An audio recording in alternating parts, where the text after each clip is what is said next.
katropa. Naon sa mga pagkaunsa mga higala nga doon na may leaking.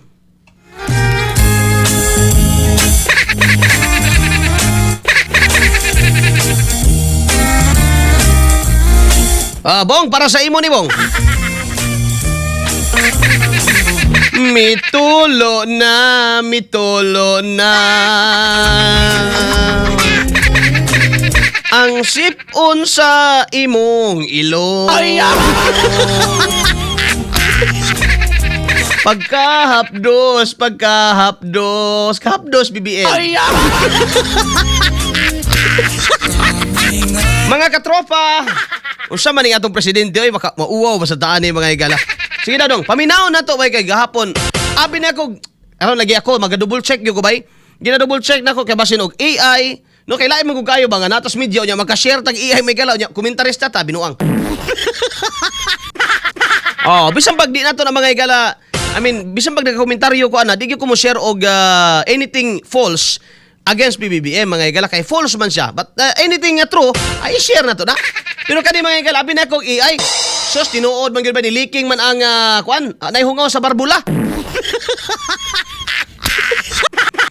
Nihungaw mang balbula nimo, ha?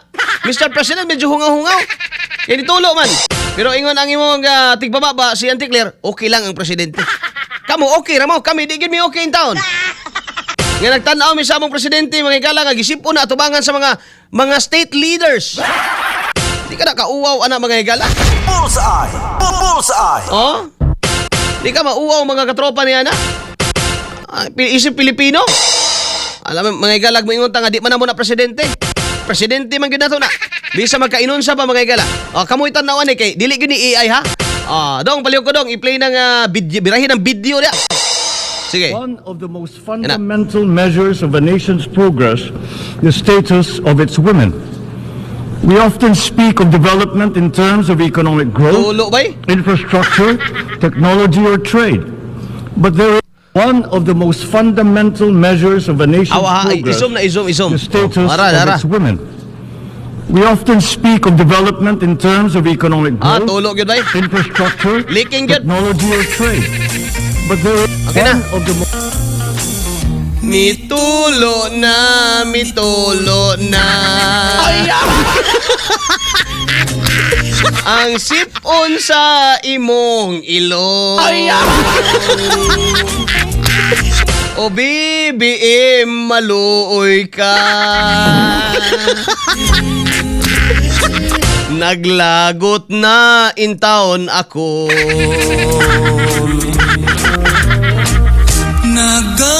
Tama na oy. Unsay masulti ninyo may Unsay masulti ninyo sa atong presidente?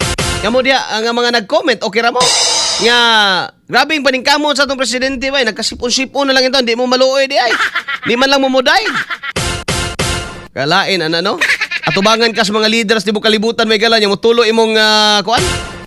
Ug matod pastigmo sa mga bata baga duha ka sundalo nagbalik-balik sa kampo. Unsa man? Sip-on. Masintabi sa mga nangaon diha mga higala. Unsa man wa siguro mabangili ang ilong ani ay. Dapat bangilan ang ilong ana dong para bukapit. Naa dapat nang ibutang simuton ra man ang ibangil ana. Simuton. Wala ko ni ko sa inyo simuton ha, pwede mag-inhaler. Pwede mag-inhaler ko simuton para dili mo tulo na. Mahimuot pod ko sa imuha idol watching from San Pascual, Burias, Masbate. May buntag ni diha. Good morning. Diba? Murag wala ka suyop ni og kuan. Kining inhaler ba inhaler? Masuko na buda sila. Unsay suyop? Inhaler ba dapat nang suyop nig inhaler? Para dili mo tulo mga higala ang iyahang kuan tubig. Nileaking man. Bullseye! Bullseye! Now, alas 7:44 na mga ikalandag na sa tubag Barugo-Banuban. Maing buntag diha mga katropa. Mitulog yun, wate mahimo. Pero para nako, laing kita naon mga igalo eh. Nao. Be? Leaking yun siya. Kamot pagigitrapo niya primero niya, makiglamano ka sa mga world leaders. Hoy! Kadugyot ba ni may gala nga klases presidente, oy? Kadamak! Bullseye! Uban si katropang Arnel Cortez. Bullseye. Siyam tama kay Gala. Pasagdi na na diya. Okay, sikat na yan.